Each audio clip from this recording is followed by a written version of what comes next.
You ever sit down at a poker table and feel like you need a PhD in advanced mathematics just to survive? Well, what if I told you the secret to winning isn't about crunching numbers? It's about making a few simple, smart decisions. Come on, let's jump right in and find a straightforward way to level up your game, starting right now. It's the big question, right? The one everyone asks. You get dealt pocket aces, you win. You get dealt trash, you lose. Seems pretty simple. But honestly, that's a huge misconception, and it's one that costs new players a ton of money. Look, the cards you're dealt, that's luck for sure. But what you actually do with those cards, that's all skill. And this, right here, is the absolute core of what we're talking about. Winning consistently in poker, it comes from a place of logic, not from crossing your fingers and hoping a miracle card shows up on the river. It's about watching, it's about being patient, and it's about knowing when to hit the gas and when to just get out of the way. So the real question is, how do we start making those smart decisions? Well, it all starts right here, with those two little cards staring back at you. Before you even think about what anyone else has or how much is in the pot, you have to know what you're working with. Seriously, this first look, this first decision, it's probably the most important one you're going to make in the entire hand. Now, this sounds super obvious, I know, but you'd be surprised how many people forget this basic truth when the pressure's on. Just because a dealer put two cards in front of you doesn't mean you're obligated to play them. The single biggest mistake a new player makes is playing way too many weak hands. Learning to tell the good from the bad and the bad from the absolutely unplayable, that's step one. So this little chart, this should be your new best friend. Don't worry about memorizing 50 different hand combinations. Just think in these four simple groups. Got a premium hand, like pocket aces or kings? Your job is to play it aggressively and try to build a big pot. Got a strong hand? You still play with confidence, but maybe tap the brakes just a little. Now, speculative hands, like two cards of the same suit that are next to each other or small pair, these hands need help. You're playing them for what they could become, not what they are. And then there's the weak hands. You know what to do with these. You fold. That's it. Just muck them. I'm telling you, the fold button will save you more money than any fancy bluff you could ever dream of.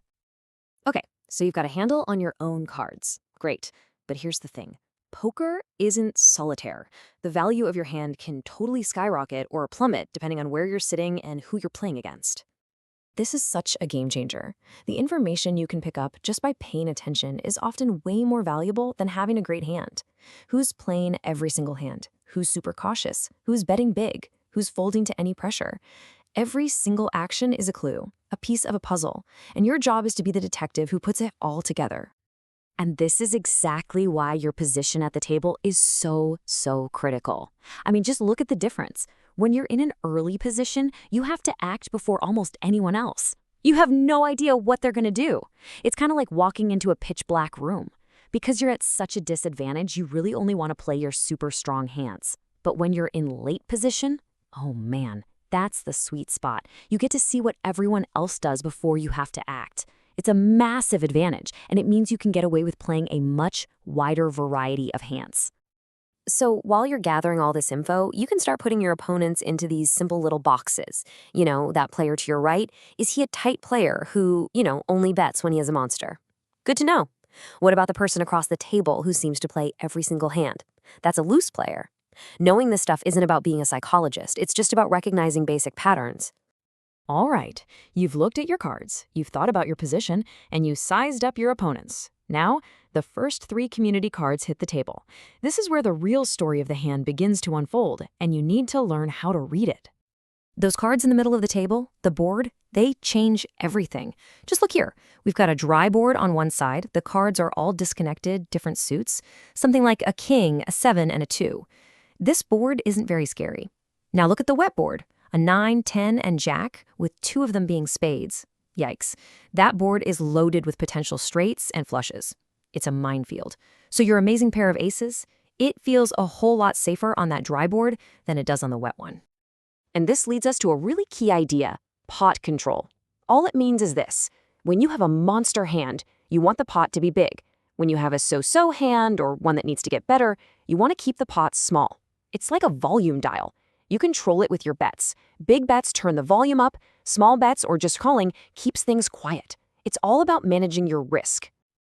On every single street of action, after the flop, after the turn, after the river, you need to stop for just a second and ask yourself this one simple question. Do a gut check. If the answer is anything but a confident yes, then folding is probably your best move. Don't let your ego or the money you've already put in trick you into making a bad call. What your opponent bets is them telling you they're part of the story. A big, chunky bet is basically them shouting, "I've got it." A little tiny bet might be more of a nervous whisper. And then there's the check raise. That's when someone checks, lets you bet, and then raises you. This move is almost always a 5-alarm fire. It's a huge show of strength, and when you see it, you need to be extremely careful. So let's bring this all home. We've talked about your hand, the table, and how the betting tells the story. The whole point here isn't to become some kind of math wizard. It's to become a smart observer who knows how to dodge the most common and costly mistakes. I mean, just look at this list. Every single one of these is the exact opposite of what we've been talking about. Overplaying weekends? Nope, we know to fold those. Ignoring position? Not anymore. That's our biggest advantage. Chasing long shot draws and playing based on whether you're happy or angry? That's just pure gambling. It's not strategy. If you can just avoid these few things, you're already way ahead of the curve. Okay, so how do you actually get better? It's pretty simple. First, start out with some friendly, low-stakes games. That way you can focus on making good choices without worrying about the money.